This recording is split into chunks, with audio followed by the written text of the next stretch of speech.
Hi guys, welcome to my channel.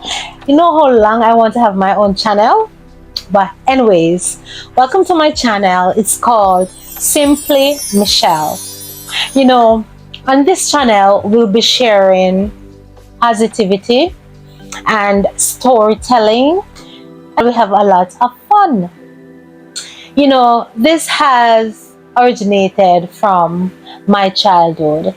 I've always loved to watch movies, and I've also loved to read. And for those who love to play Dolly House as a child back then would understand.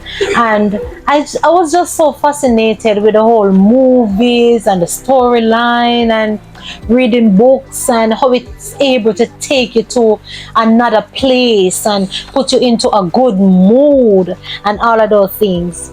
So now all the stories I will be sharing, it's all originally written or more.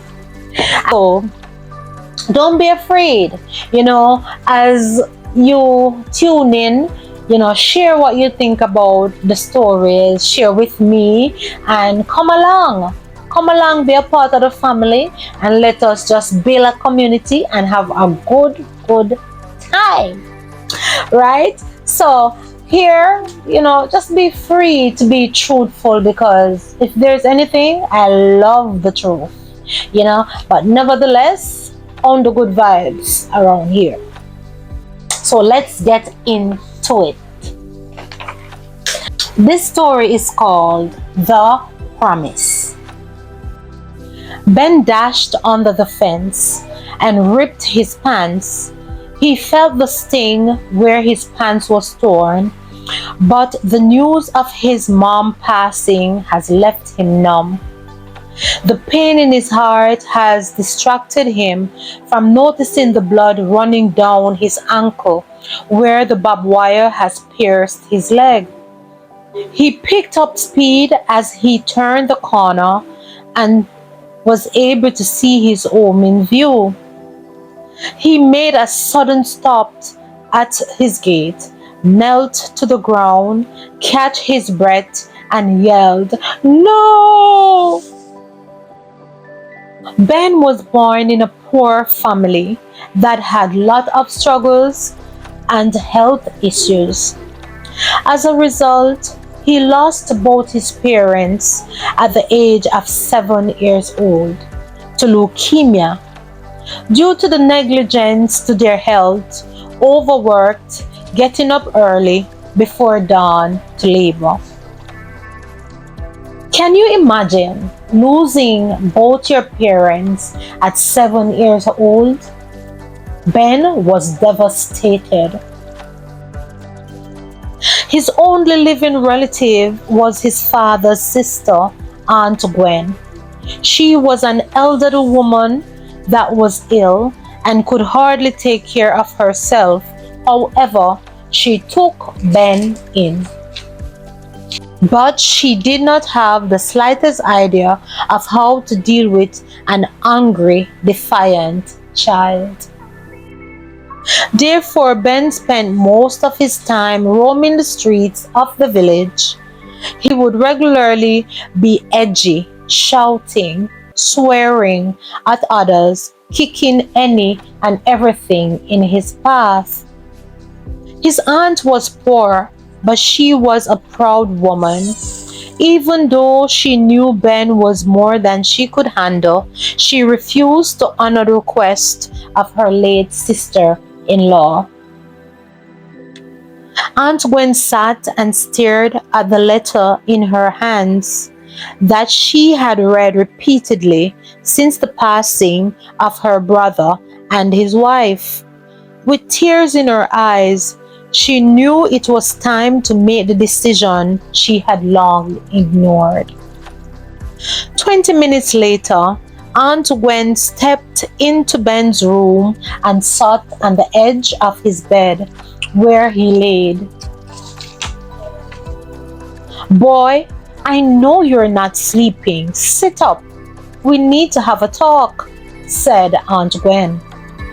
With not one word, Ben pulled himself to the head of the bed leaned against the wall, with his arms folded to his chest and curiosity on his face. Aunt Gwen looked Ben in the eyes and continued to speak. I am an old woman. I'm weak and tired. It has been 12 months since we have lost your parents, and you need structure I'm not able to give. Your mother was a smart woman. God bless her soul. This is a letter of her last request for you to be raised by Mrs. Jones, her best and dearest friend, until your 18th birthday, should you desire to be on your own before your 21st birthday. At this stage, I no longer have a choice in the matter.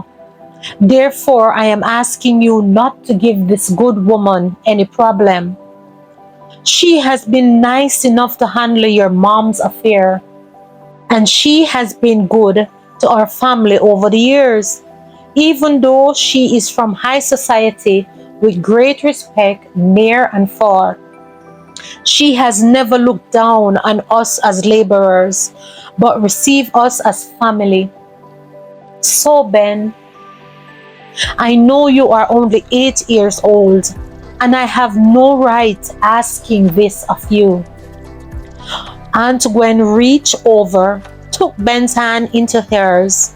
With tears in her eyes, she said, I do understand exactly what you are going through. I was only 2 years older than you are when both your father and I lost our parents. Your dad was 12 years and I was 10. With all things considered, you are handling it all much better than we did. And I am proud and hopeful for the man you have the potential to become. You may not see or understand it now, my child, what I am saying, but I believe with everything inside me, you are the one that will break this curse from over our family. Just work hard, take full advantage of every opportunity while you wait on your season, said Aunt Gwen. Tears began to stream down Ben's face like a roaring river. His aunt pulled him into her arms and hugged him. She whispered, I love you, child, and you are going to be okay. Just promise yourself never to die in this old God-forsaken village, old and poor. You have got what it takes to win, said Aunt Gwen. Ben took a pause, then looked into her eyes and said, I do promise, Auntie. I do promise, repeated Ben. Then he hugged his aunt tightly and wept in her arms. 10 years later. 10 years later, Aunt Gwen has passed and was laid to rest. It was a bright and sunny morning, and surely the month of August did not disappoint. Several weeks went by since the funeral, so Ben went down to the river, took off his clothes, and dived in. The river was a place of refuge for Ben, where he'd take his early morning swims and sometimes hide away to read. He loved books. As a result, over the years, the Joneses got him a wide range of medical books he enjoyed. Suddenly, a rush of peace filled Ben's heart. He looked at how far he has come. It was time to put his dreams into action, Ben thought to himself. The promise he made to his aunt has never left his mind. Ben dreamed to become a doctor, has become his passion. So he decided to study harder and be more involved in the clinic, like Mr. and Mr. Jones have asked him to. The Joneses has been a tower of strength for Ben. Ben thought to himself, Mrs. Jones is a dear friend to my mother. For her to make such a promise to take care for someone like me, she held that promise dear to her heart and treats me as her own. Even as a young child, she was at my side, always there to wipe my tears, held my hand through those sleepless nights and many counseling sessions. She has watched me grow into a strong, intelligent young man that I am today. Even though Mr. and Mrs. Jones have no children of their own, they chose to love me, and every opportunity that they were given, they encouraged me to dream bigger.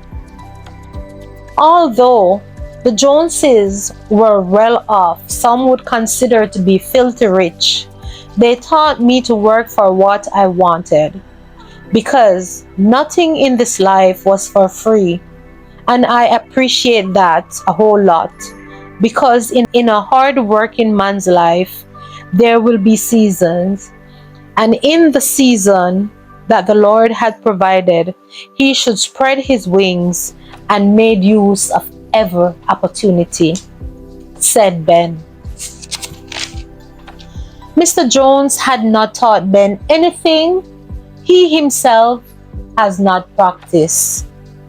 And those practices over the years have led him to become a successful and proud owner of many real estates in the city and also his very own clinic.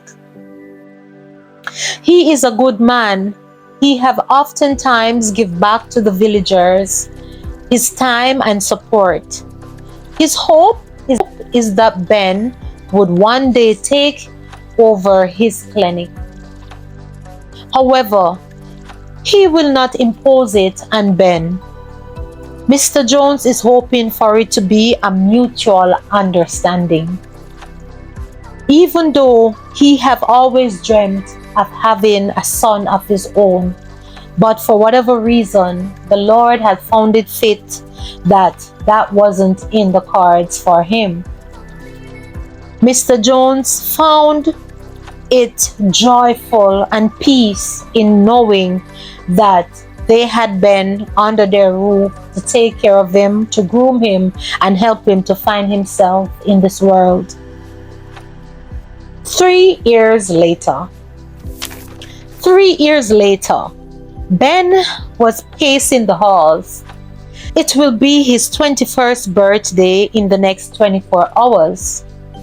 Whenever he began to feel impatient, he could hear the voice of Mrs. Jones in his head speaking. Patience is a virtue, son. It would do you good to exercise it, she would say. And she would say, with a known grin on her face.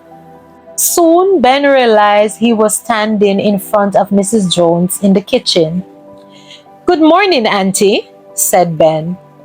When will you get used to calling me Mom? Said Mrs. Jones. Ben kissed her cheeks and twirled her around in a dance, then rushed straight to the freshly made pancakes waiting for him. Mrs. Jones was a very smart and wise woman. She knew there was something bothering Ben. She heard him pacing the halls in the way of the early morning, and he seemed edgy just a few minutes ago, she thought to herself. There is no way she can keep putting off talking to Ben. His parents have left something important for him, and she needs to let Ben know. However, this is something over the years Mrs. Jones have been trying and dreading his 21st birthday to give him this news. Now guys, this is where We are going to leave you for now. However, stay tuned to hear what is this that is so important that Mrs. Jones have to say to Ben. What is it that he's dreading? Why is he dreading it? And how come? How come she was able to keep this away from Ben for so long? So stay tuned for the next video where you'll find out all the answers to these questions. And you have made it so far in the video. So remember to thumbs up, share, and also if you have not yet decided to subscribe, what are you waiting on? What are you waiting on? Alright, so thank you guys once more for being here. Love you. And remember, my favorite verse said, I can do all things through Christ which strengthens me. So whatever it is you're facing today, bear in mind that you are not doing it on your own, but the Lord himself have given you the strength to do whatever it is that he have placed in your power to do.